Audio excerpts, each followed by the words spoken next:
Thanks for staying with us. There's a new study out that's warning of the possible deadly consequences for teens using social media. Obviously, we know social media plays a role, but here we are in this day and time where you're almost not surprised that this is occurring. You know, I'm so glad that you brought this up, and I do see a connection between teen depression and social media in my practice. I mean, teen suicide has gone up a lot in the last 10 to 20 years. It's been basically a 50% increase in females under the age of 17 and a 30% increase in boys under the age of 17. Society has been gradually darkened by this scheme in which everyone is under surveillance all the time and everyone is under this mild version of behavior modification all the time. It's made people jittery and cranky. It's made teens especially depressed, which can be quite severe. And it is a point in time where people need to hard break from some of these tools and the things that you rely on. The short-term dopamine-driven feedback loops that we have created are destroying how society works. That thought process was all about how do we consume as much of your time and conscious attention as possible. Yeah, if I'm feeling down, then I'll look on those things and they'll just make it worse. Or I might be feeling fine and then I'll look at social media and then like plateau and just feel really anxious about how I look or what I'm doing, what I'm not doing. Facebook, Twitter, all these networks are surfing the wave. They know it's a dangerous wave. They know people are drowning. They read all the statistics of increased suicide rate, depression, anxiety. They know absolutely everything. They have designed maliciously, malevolently, and possibly criminally, I don't know. They have designed their algorithms and their networks exactly to cater to human pathology in its most extreme forms. The idea of validation, it's constantly wanting to be validated. I want to post this, I want to block it, I want to say this, because you're constantly wanting a validation. Them likes, like a dopamine hit, you constantly just wanting a validation. I think that, so you put things out there that you know you don't necessarily believe in or isn't in line with your moral compass, but you'll put things because you know it might get a like. I just hate that if you cry for help, it's attention seeking. If you message your friends, they're too busy. If you look on the profiles, they're having an amazing time. And none of it is true. The rates of depression and anxiety among teenagers have increased by 70% in the past 25 years. The number of children and young people turning up in accident and emergency departments with a psychiatric condition has more than doubled since 2009. And in the past 3 years, hospital admissions for teenagers with eating disorders have also almost doubled.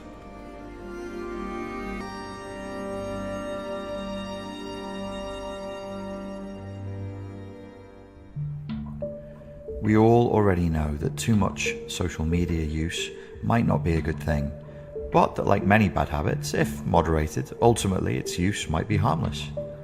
I originally set out to make a documentary that explored the possible positive benefits of diminished or controlled social media use. What I actually uncovered was something far, far darker. Hello, my name's Richard Grannon. I run SpartanLifeCoach.com. We have a YouTube channel with over 105,000 subscribers, and what I do is I take a fresh and unique look at psychology and mental health issues and recovery and healing from things like anxiety, depression, body dysmorphia, and a whole range of psychology topics. We have all been sold on the idea of using social media on the basis of increased connectivity and inclusivity. But what if the design of social media has shifted to something else altogether? What if it is deliberately being used against inclusivity and connectivity, with the idea of face-to-face human interaction, vulnerability and intimacy actually being an enemy to social media usage in terms of it harvesting the maximum time and attention?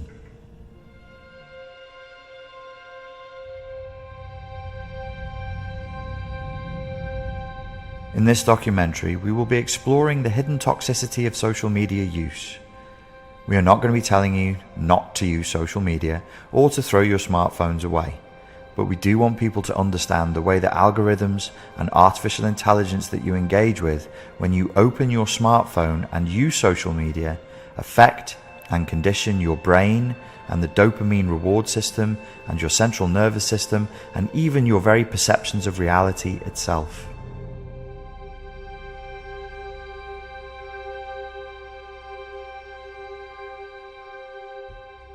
The twofold cause of the problem is, one is excessive accessibility, unbounded accessibility that trains the brain to find reward in dipping into social media as a coping mechanism.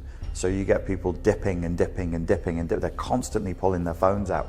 I do it myself. And then the other side of it is, you know, social media is ultimately, it's there to make money, it's a business. And so the people who design the algorithms have to design the algorithms around a purpose. And the purpose is to maintain attention. So social media is designed to be as attention grabbing, as quickly stimulating, as quickly rewarding as it could possibly be.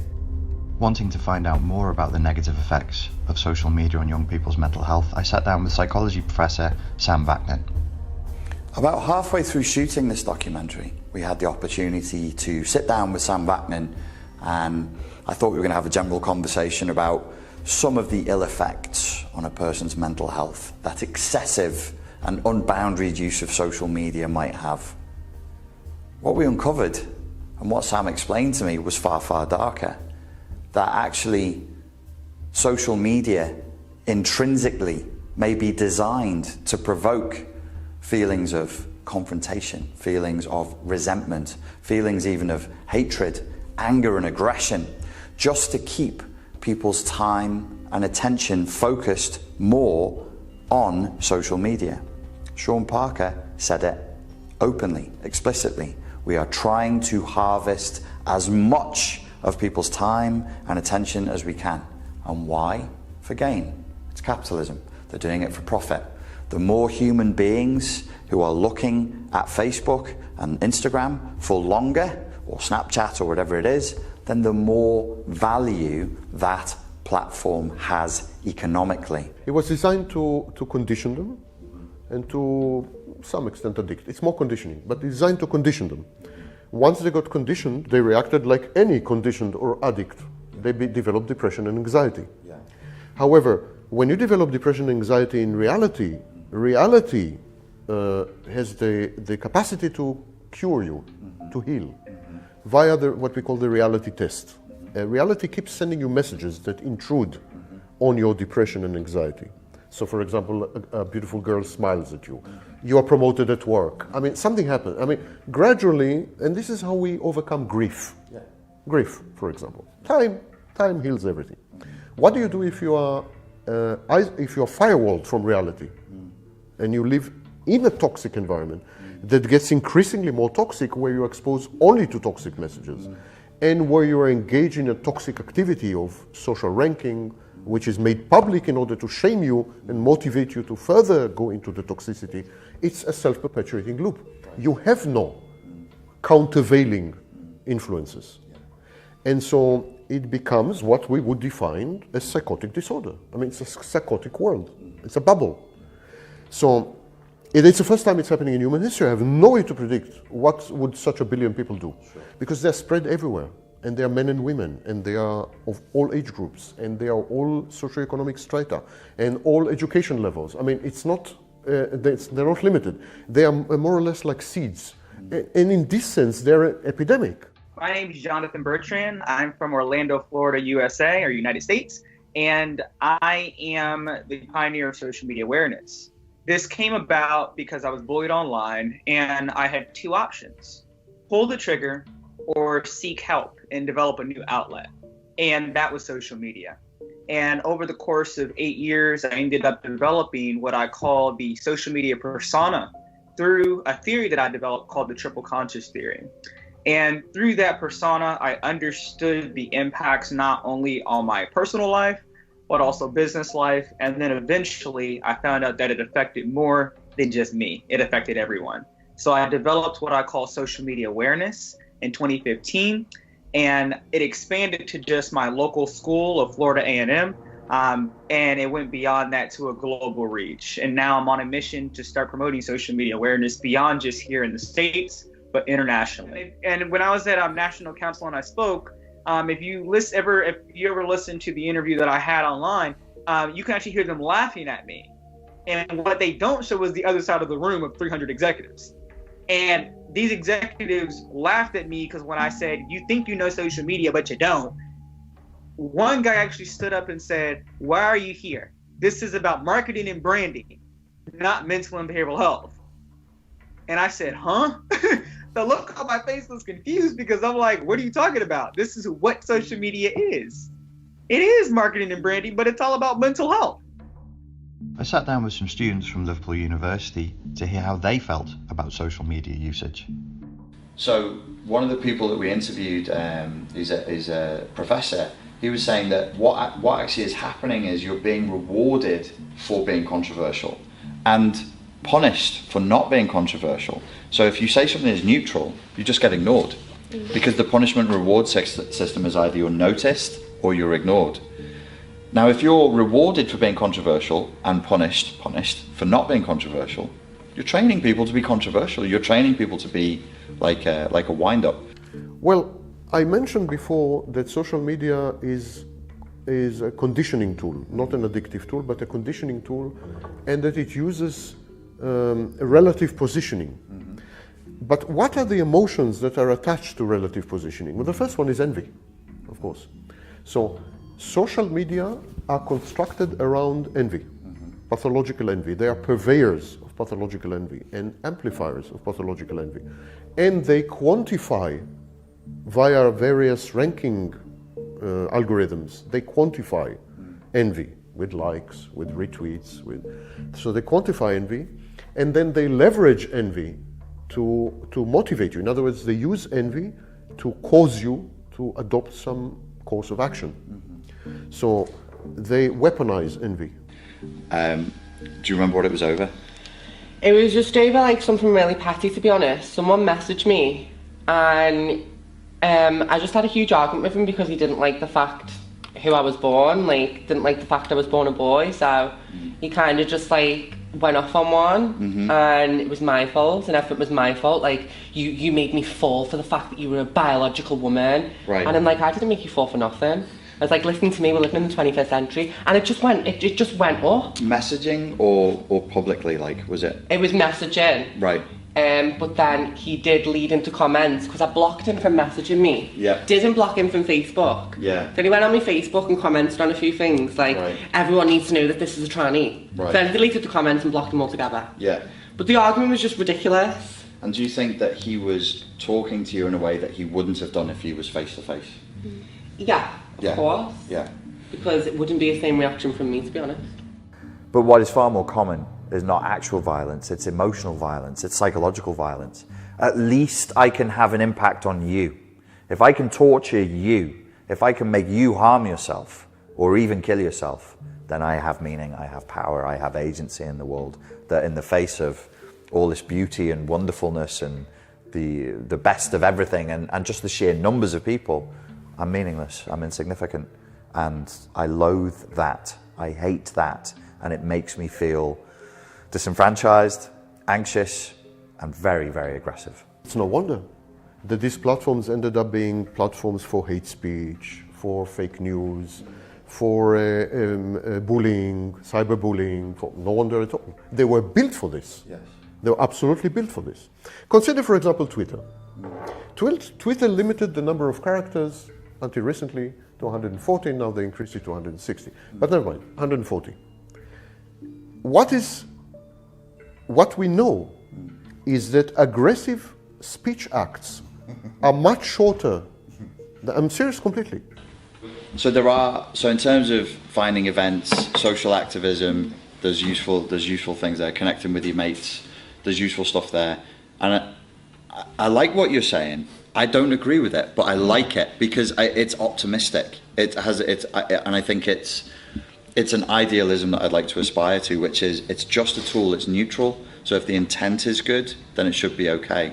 But I think, and that's how we started the documentary. Just grab a seat, Steph. Was by, all I was going to say is, well, this started as why are we looking at rates of suicide amongst teens that are so high? Like right now, they're at this peak. Why is there so much mental health issues amongst young people? And then as I started to unbox that, I was like, well, the thing that has changed in the last 10 years that's caused this big, or not caused it necessarily, but the common denominator seems to be social media usage. And so I think there can be things where you look at and you go, theoretically, this should be fine. This should be okay. If my intention is good, then things will work out. And I'm not saying I'm right. I'm pretty sure I'm not definitely right.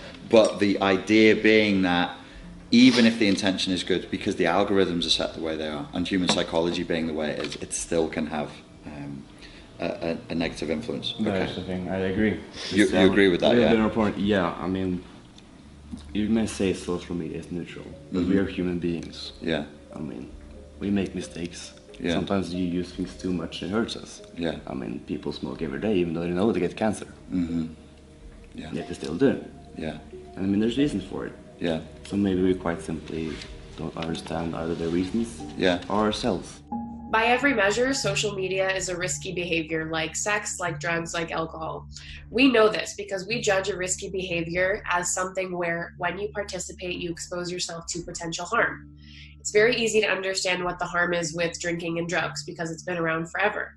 But we know for sure that by participating on social media, you expose yourself to potential harassment, potential depression, potential stress, potential traumatic imagery. So you are exposing yourself to potential harm, no doubt. Now, if we start calling it a risky behavior, then we can start treating it as such. If there were a drug, a legal drug, that would have created the same effects, it would be banned by now. Banned.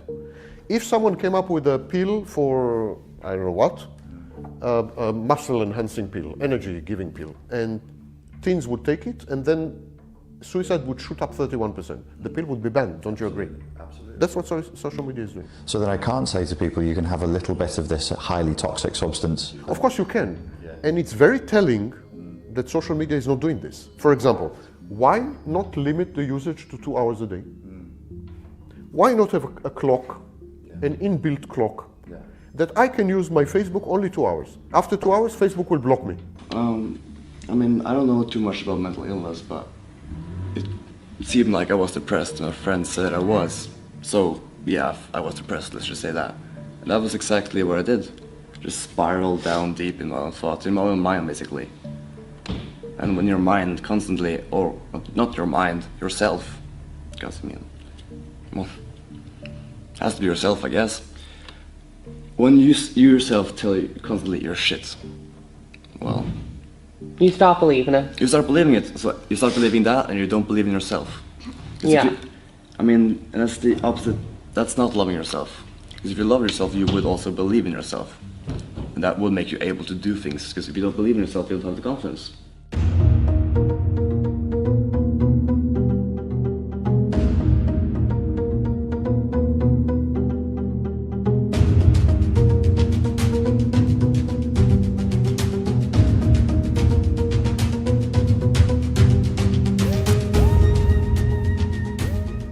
Think that if you were born into using internet, that you're more susceptible and more vulnerable to the ill effects of it? I think there are three. Assuming the internet has an all-pervasive influence, as I've just claimed, I think there should be three groups. One is people who were exposed to the internet in their late 20s, 30s, 40s, etc., etc. And that would include dinosaurs like me.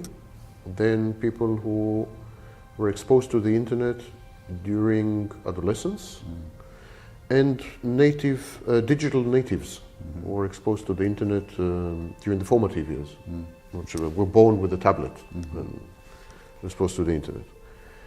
I think the first group still uses social. First group, I mean the oldies, still use the social media as a form of communication, essentially.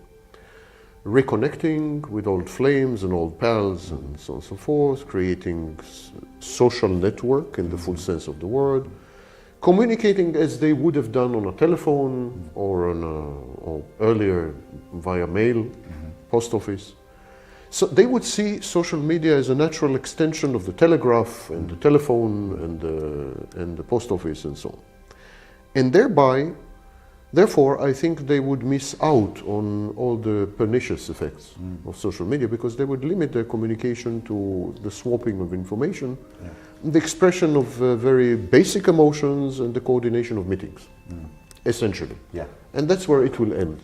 So it's, with me, it definitely did have an effect, but I was able to catch it early. So I caught it in 2012, but it was because I literally snapped. Like, I had no perception of reality. Like, I just lost my purpose. And I actually used to talk about this publicly. Like, I did not care. My emotions, it was just dead. Like, everything was dead. And I would say, why am I here? And it was one of those things where, yes, that barrier is getting bigger and bigger as our generation goes on. And, like your generation, you're like, why can't we just go, well, here they say the bar or the pub, I don't know how to say it in England, but like, why can't we just go to the bar and have a conversation? Like, what's the problem? I don't want to DM you. I don't want to direct message you. I don't want to text you. I don't want to like your emoji. I don't want to FaceTime you when you're right down the street from me. What's the issue? And these are the kind of things that I'm still to this day trying to figure out. Probably, there's lots of things, lots of different things.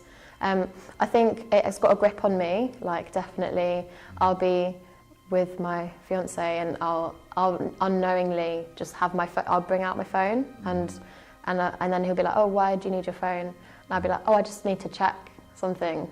And it's like, do you need to check? No, I don't actually. I don't need to check. So I put the phone down. What are you checking for?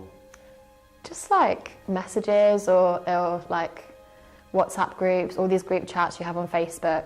Everything's like pinging all the time. So it's like you feel, and it is really bad. Like, it's a bad thing, but you're just so aware that it's like, it has got a grip on you. I do that a lot of the time now. I feel like people become addicted.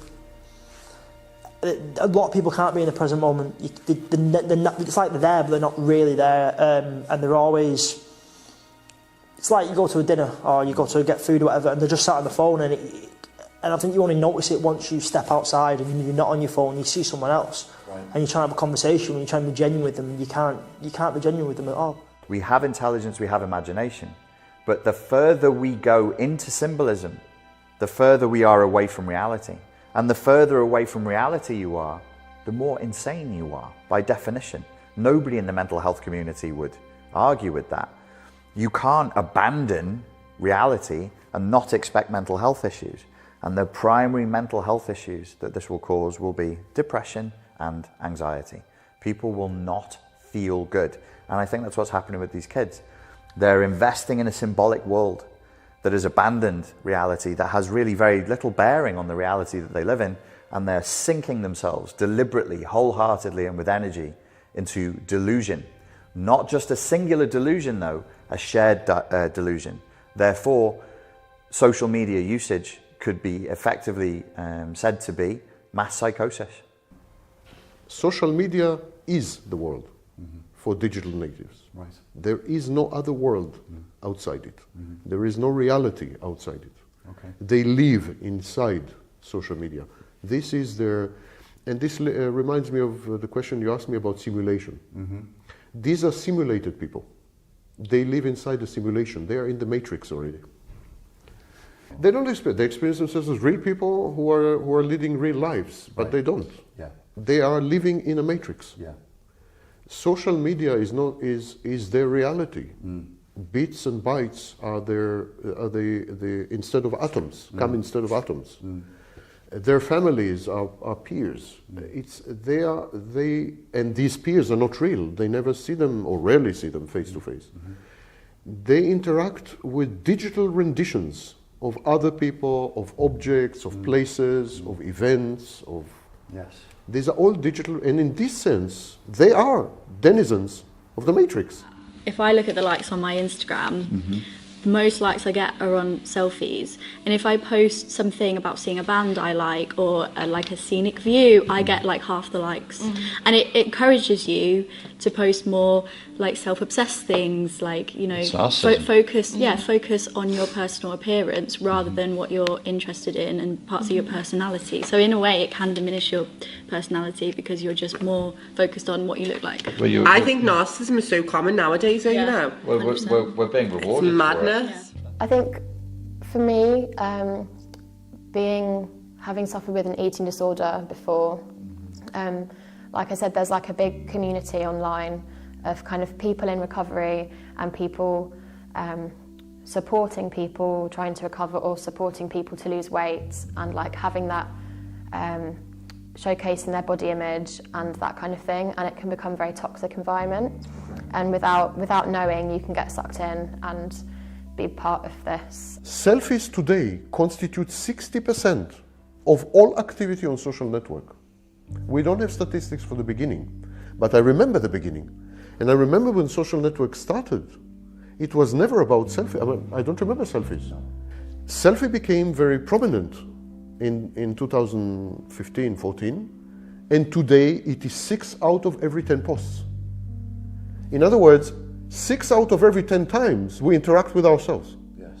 We watch ourselves, we shoot ourselves. And we're inviting the world, in inverted commas, to look at us too. I'm looking at me, look at me too. Look, I'm looking at me, you look at me, me.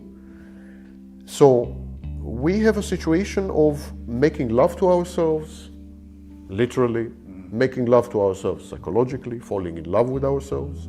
If you take photos of yourself all the time, you must be in love. Developing emotional investment in ourselves. This is known as catexis. Catexis is emotional investment. Object relation theory in psychology told us that we start by being emotionally invested in ourselves, and then we learn to externalize this investment and invest in others. And this is called object relations. We invest in objects. But social media reverses this process, creates regression. Indeed, social media encourages very, very primitive, infantile, baby-like defense mechanisms, such as splitting. You're either my friend or my enemy. You don't like me, you are my enemy. You like me, you're my friend. It's the like-dislike. It's very binary, binary state.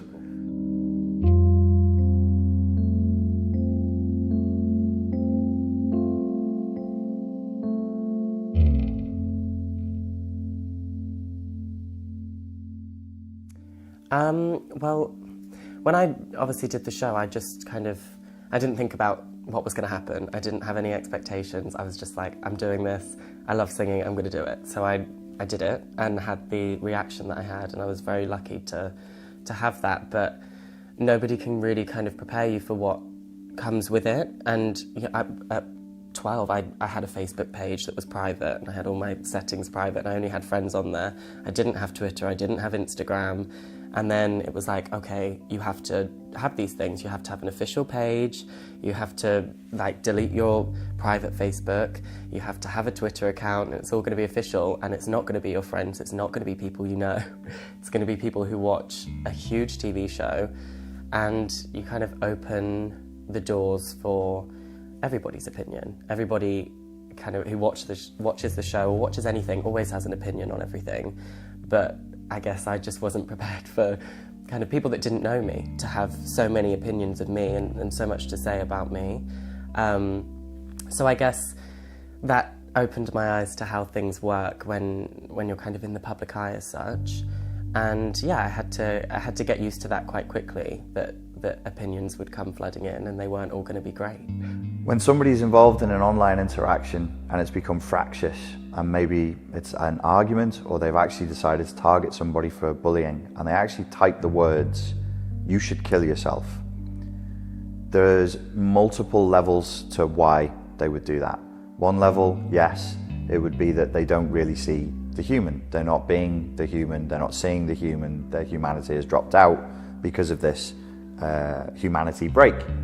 It's all just glowing pixels. It's all just, I think part of the problem with the internet is it's global, it's huge. It's the biggest expression of the most numbers of people that you or I can get hold of. Like, we could go and stand in the middle of Piccadilly Circus with a loudspeaker, we might get a couple of hundred people. The internet is the world, is anybody who has access to Wi-Fi. So you feel invisible. Everybody feels like the status anxiety issue, again, everybody feels invisible, and that generates hostility very quickly amongst all of us. Even if you're a healthy, emotionally mature person, your inconsequentiality will generate feelings of hostility in you. The person being bullied isn't really a human anymore. They're dehumanized, but that's what bullying does before social media. Social media just facilitates the dehumanizing. They're an avatar of weakness. It is a narcissistic and psychopathic response to eradicate weakness. Psychopaths loathe weakness, but the weakness they loathe is their own fragility, vulnerability, and instability. It was intense, especially when I was on the show. Every week I was on the television, so every week people had new things to say. So I guess to begin with, it was really difficult, and I'd always speak to my parents about it. I mean, my parents used to kind of read some of the things, and it was shocking that these people could say such awful things about someone they just don't know, and I'd never done anything to them. I was just a little kid kind of singing on TV. And then after the show, it kept happening. And so I was able to kind of say to the team of people I was working with, look, I don't want to be on social media. I don't want to be doing this. It's not good for me. It would, it really, especially at the age that I was, it really upset me. It was something that I was struggling with. So I spoke to everyone that I was working with and my family, and they kind of got people in that kind of did the social media for me, and so I didn't have to read it, which was really good, because now I'm at a stage where I just don't care anymore, and I'm on social media, I accept it. If I see it, I really don't care, it doesn't bother me.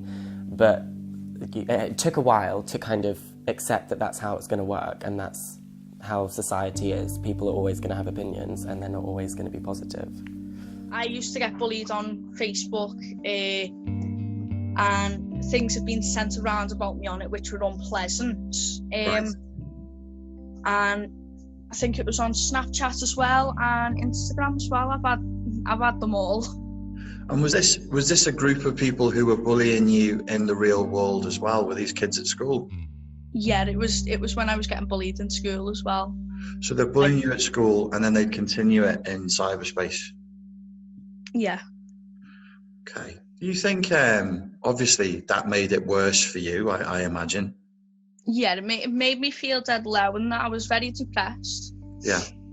Yeah, I've had groups made about me, private chats made about me that have come to light. If I've had occasions where I've made a status, and the girls that had an issue with me would comment just for the sake of an argument. Right. So. And do you know what motivated them to do that? Not a clue, no. I just thought it was boredom. Boredom, maybe, yeah. And they're definitely doing it more online than face to face? Yeah, I remember occasions where I didn't even have issues with some girls, and I'd go online and someone would just make an issue out of something. When I shared my story, the amount of support and love that I got from people where they were sharing their stories, it's all about communication for me. I just think it's so important to always be open and honest, and always speak to people if you're ever having any problems, because there's always going to be someone there for you, whether it's your parents, whether it's your siblings, your colleagues, your friends, whoever. There's always going to be someone that will be willing to listen, and that for me has been the reason why I feel that I'm strong today, and I'm proud of who I am today, because I've always had people to go to. And even if I didn't have my family, which I'm so lucky to have, I would have, kept going and speaking to somebody until somebody would listen and be there for me. And there's always going to be that person. I think the education system, and I worked in it for 5 or 6 years, has totally failed to really grasp what bullying is. Usually what they do is they say, it's bad, don't do it. What's that? That's no answer. That's not an answer to it. We all know it's bad. The people doing the bullying aren't doing it thinking, oh, this is a good social duty, I'm performing it. They know it's bad. The people receiving it know it's bad. Everybody knows it's bad. Don't do it doesn't help anything. You've got to get into the mechanics of it and say, well, who does it? Why is the person being bullied? How did they get targeted? How did they end up being the person who gets bullied? The people who are doing the bullying, is there a structure? Is there a framework? Is there an alpha bully? And there are the beta, right the way through to omega bullies that follow. Maybe they don't always follow. Maybe some people who do occasionally bully are also helping the person receiving the bullying. This definitely happens. I was raised in a boarding school. I could see that happening. I was also involved in it. I bullied kids. I was bullied as a kid. And it really is, you know, the old cliche, it's that Lord of the Flies scenario, where you see people being reduced down to their animalistic states, trying to ameliorate the dreadful sensation of status anxiety, trying to create a sense of security.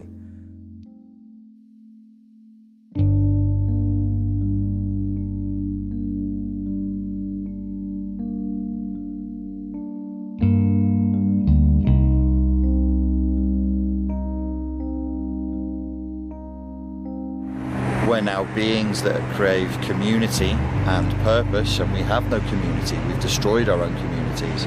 We have no purpose. We've destroyed all sense of purpose. We are rudderless. We are objectiveless. We have no destination to sail to.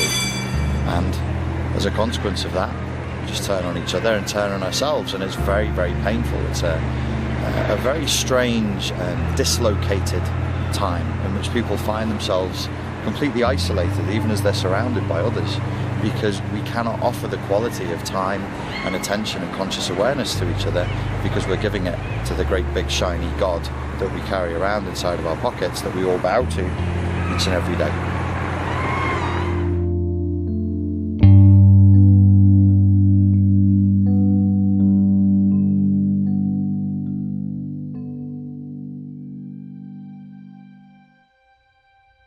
Unbeknownst to our participants in the interview that we're going to be doing with them tonight, I'm actually going to be setting them a challenge where I'm going to challenge them to stay off the smartphone and stay off social media completely for a month, and I'm going to give them the dumb phone and tell them they can only use the dumb phone for a month. I don't know whether they're going to sign up for it, I don't know whether they're going to agree to it. Hopefully a couple of them do. I'm also going to do it. I'm just going to use a dumb phone for a month, zero social media, and just see what happens, and then we'll come back after a month and see how people found it.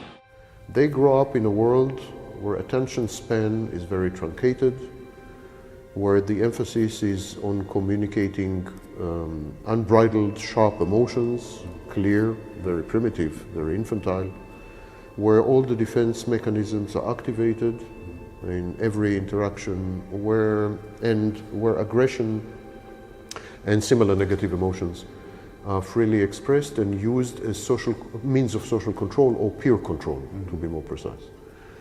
So this is their world. Social media is well suited to it. One thing I'm going to invite you to do, I'm not taking your phones off you, but I'm going to try and do a month. No, I'm not going to try, I'm going to do a month of no social media and no smartphone. I've got a dumb phone. Would any of you be interested in trying to just use a dumb phone for a month? Yeah. I actually really I didn't sign up for this, what the hell? Well, I'm kind of like, this is really tricky because I'm kind of like getting a connection with someone, and we're kind of like meeting and need to do arrangements and stuff, so Can you still use I want to say no. I think the person will think this is pretty cool. I think they will too. Yes. I would, but I was talking to my grandma. I was telling her that I'm gonna come here. What is it about? And she was like, "Yes, computers are bad." And I was like, "Not exactly." That's not what we're saying. But close to that. So I explained to her that you have to know how to use it, not abuse it, because I would say yes, but then I realized, there are like people I can ask things about, I don't know, my work, or I have a group project, I have to have a way of talking to those people. The thing is, the research that's going to be published in this month of December 2018, he said, tagging for the video, from the University of Pennsylvania, is a positive, definitive correlation between less social media usage and better mental health. So if you and I both do it for a month, I'll get rid of Messenger. Really? You're going to get rid of Messenger? You're going to do it? Yeah. What the theory is, the hypothesis is, we'll come back in a month and go, we actually feel better. The implications of it are quite frightening, really, because what are we going to find? Are we going to find that people these young people can't do without their smartphones? Are we going to find they can't do without social media? And I'm actually sat here, and tonight's the first time I've thought, I don't think that they will. Because up until this, I was thinking, it's only social media. You know, they'll come off it. After 4 or 5 days, they'll feel all right, and the end result will be everybody felt better. I'm looking at them and I'm going, I don't know about 4 weeks without smartphones. I think we're going to have a few people saying couldn't do it. But for now, if you start treating it like that risky behavior, then again, you start building awareness. You start making sure that we're speaking the same language. And I mean to put pressure on parents and educators. Do you actually really understand why your kid wants that Snapchat streak? Do you even know what that is? Does it make sense to you when they come to you and say, this person DM'd me and they're upset about it? Does that even make sense to you? Or are you just thinking, get your head out of your phone? Because that's really unhelpful. So if kids start seeing it that way, then they can start putting the pressure on schools. Because there's no systemic supports for this, really, even though it might be even having worse, more dramatic and longer term effects than something like alcohol. I think it's a good point, and it potentially is problematic if parents are taking a lot of pictures of their kids, putting them up online, and then saying to their kids, look, you're training children from a very early age that this is where validation comes from. This is where admiration comes from. You made me, your father, happy by getting a lot of likes from here. So we're learning validation by proxy. Validation by proxy is one of the core structural elements in the personality disorder that's called narcissism. So if you're training a child to seek feelings of validation, not directly from you as a parent, but through this by proxy of an audience, which is always faceless, because in psychological terms, we can't really know who 1,000 people are. We don't have the capacity to hold that in. So they're just people. They're just fans. They're just followers. They're blank, faceless followers. They're not humans. So it's dehumanizing everybody in the system. It dehumanizes me as a parent because I'm now not offering what I should be offering. It's dehumanizing you as a child because you're not being loved for you in your essence. You're being loved for the reactions you can get. And it dehumanizes the fans, the followers. They're nothing. They're clap machines to give you likes and make you feel good. We're all about, we got to figure out the triggers. What triggers people? And the worst part about social media, everybody's different. So it can't just be a general thing. So we're developing what those triggers are. So we can develop a pool of triggers and they can decide because it's all about what they want. It's not about what we want. We can just provide the platform in the educational side. If you once in your life experience true intimacy, social media suddenly feels plastic, feels weird, feels creepy, I would say. It's creepy, yeah. Absolutely creepy. Yeah. If you really, for once in your life, experience true intimacy. Yeah. And true intimacy is utterly addictive. You will spend the rest of your life looking for it again. Yes. You will look for it again and again and again. It's poets have been writing poems for the entirety of their life because they've experienced love when they were 21. Real cases. Once you can see that there are alternatives, you realize how strange it is and how unsustainable it is. This is the thing we must get rid of. We don't have to get rid of the smartphone. We don't have to get rid of the idea of social media. We just have to get rid of the manipulation machine that's in the background. If I'm being honest, what I want to see more than social media change is people offline change. Right now, we are in a state where we're still learning how to use social media. We're still learning social norms with social media. And so I've even experienced myself when someone is abstaining from social media, you hear, what? You're not on Facebook? What? How am I supposed to contact you? And that kind of sounds a bit similar to when someone doesn't drink. It's like, what? You don't drink? And that seems a bit wild. You say that and you think, what? So it's almost like our view, if people are abstaining from this, or if they're pulling back, or if they've decided to use it in a certain way, that's their choice. Maybe something has happened to them online. And the other thing I want to see offline is people building self-confidence with youth, self-assurance, self-awareness, resilience, and time management. Though they might not feel it immediately, if they were drawn to, or watching the documentary back, if they're drawn to seeing how they feel internally, they've just spent 2 hours in a conversation I wonder how often they get to do that. 2 hours of just chatting, being heard, listening to other people, responding to what's being said in real time. Not through text, not through glowing pixels, not through a fucking device. Through this device, through this device, through this device. Real world communication. I would like to think that they came out of here in a better state than they came in. I think that they enjoyed that and that they got something from it that they couldn't from anything else.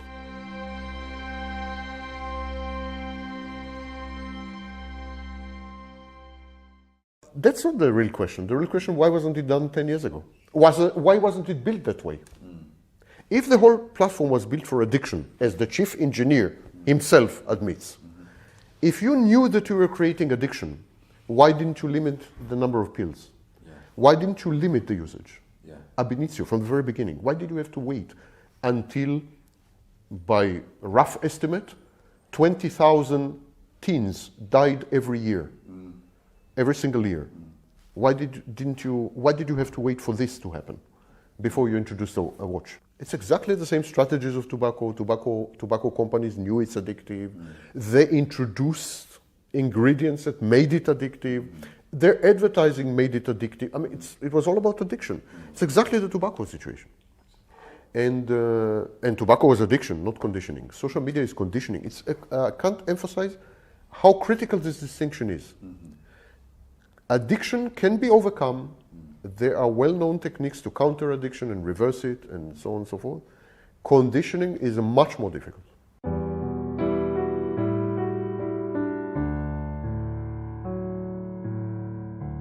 And maybe the lesson then would be this thing that you're craving when you're on your phone for hours, scrolling and scrolling, and you're jumping at every notification that comes through, and you have separation anxiety from your smartphone. What you're craving is to be heard. What you're craving is to be seen. What you're craving is to interact.